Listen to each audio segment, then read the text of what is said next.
Greeting Ms. Flo. In this video presentation, I will explain about the learning theory and the instruction design model, which is Gani 9 event of instruction that embedded in my lesson plan.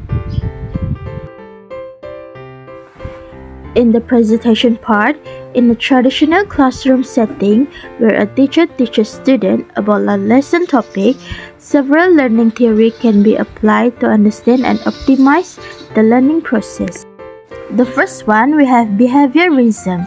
This theory focuses on observable behaviors and stimuli-response association. In teaching, it emphasizes reinforcement and repetition to encourage desired behavior. Second of all, we have cognitive constructivism.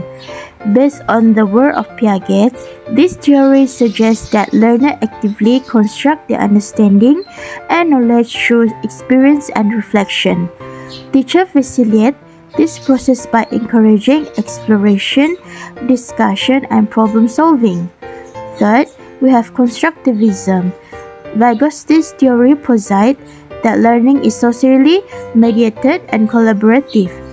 In the classroom, teachers foster learning by providing opportunity for interaction, group work, and scaffolding to support students as they learn new concepts. Last but not least, this theory emphasizes the whole person and focuses on individual needs, experiences, and motivation. The teacher applies humanistic principles by creating a supportive and inclusive classroom environment that promotes self-directed learning and growth. In practice, many classrooms use a combination of this theory to cater to different aspects of the learning process, ensuring that teaching methods align with both the subject matter and the students' learning needs. Next, we move to the practice section in my lesson plan. When a teacher facilitates group activities where students discuss the lesson topic together, several learning theories can be applied to understand and enhance the learning process. The first one is constructivism. This theory emphasizes the importance of social interaction and collaborations in learning. When students engage in groups activity and discussions, they actively construct knowledge together through sharing perspective, negotiating meaning, and collectively solving problems. In addition, constructivism posits that learners actively construct their own understanding and knowledge of the world through experiences and reflection. In group activities, students engage in sense-making activities where they build upon their existing knowledge, discuss ideas, and co-create new knowledge through interaction and collaboration. Next, we're going through production in my lesson plan. In the production, first we have the cognitivism. This theory focuses on how information is processed, organized, and stored in the mind.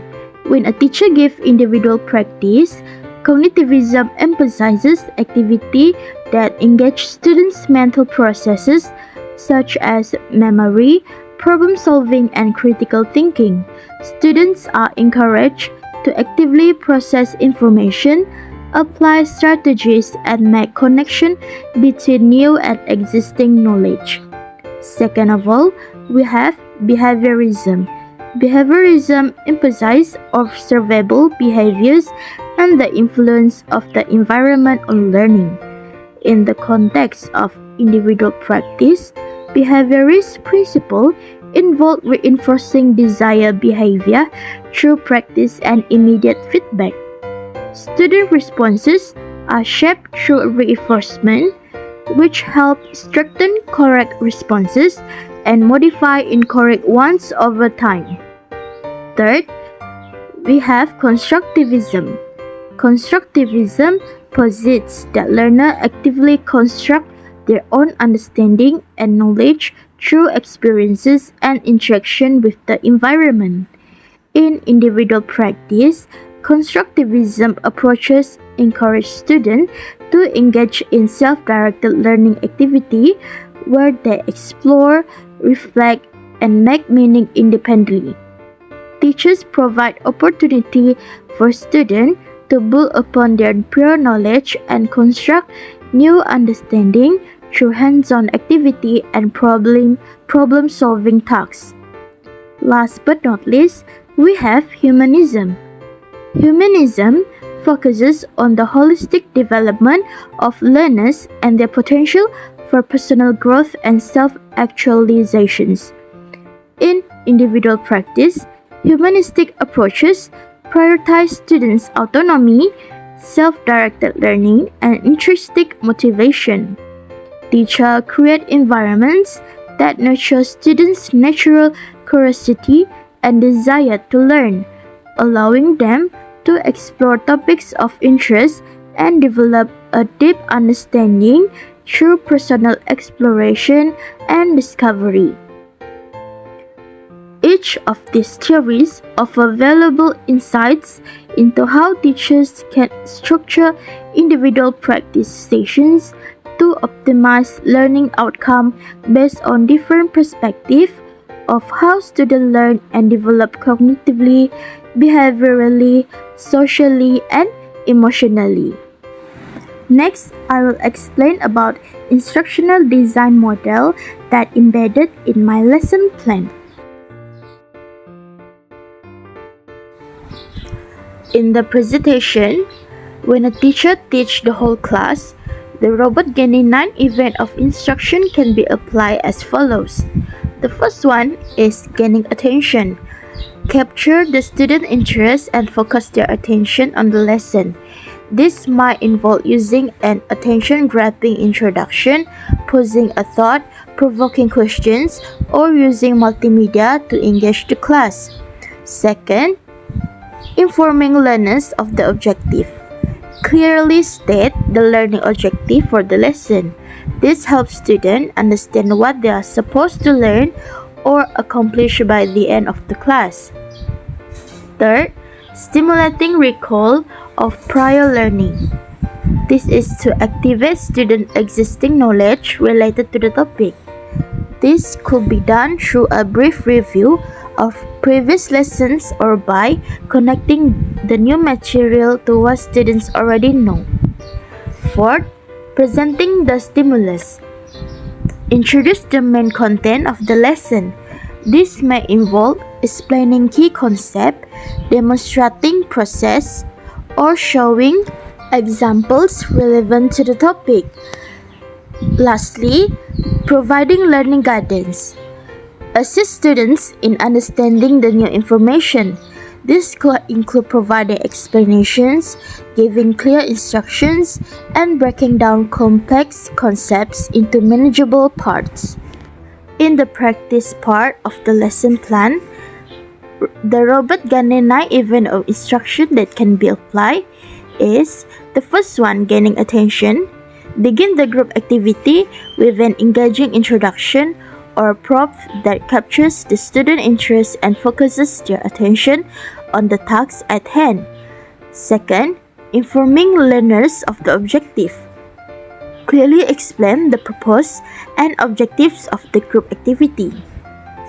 Ensure all students understand what they are expected to achieve collaboratively.